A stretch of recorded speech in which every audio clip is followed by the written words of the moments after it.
Terve!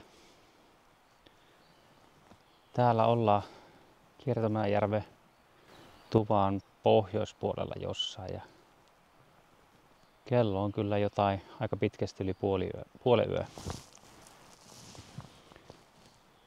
Olen lasten kanssa liikkeellä, niin lähdettiin tosiaan lasten kanssa, niin en mitään pitempää videoa tästä reissusta tee, mutta ajattelin, että teen tämmöisen lyhkäisemmän ja keskityn lähinnä tuohon Maalpuriojan putouksiin.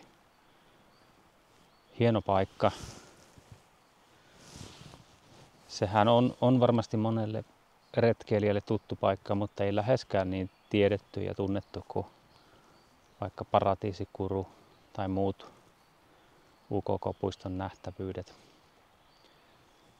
Niin itse törmäsin paikkaan toisen retkeilijä videoilla, taisi olla Riihelän Jouni, kenen videoilla pongasin tämän ja sitten päätin, että tämä voisi olla hyvä paikka lähteä.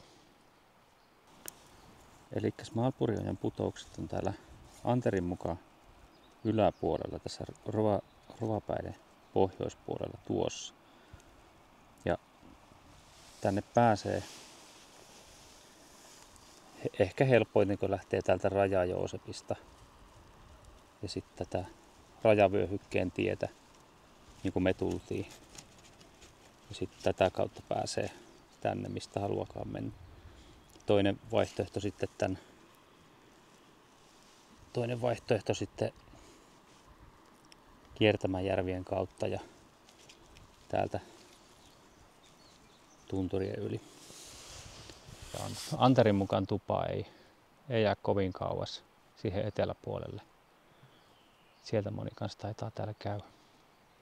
Me kierrättiin tämä käytännössä myötäpäivään, että tietä pitkin tultiin tuolta Harrijärveltä ja Harrijärven kautta, Harrijärvi on siis tuolla.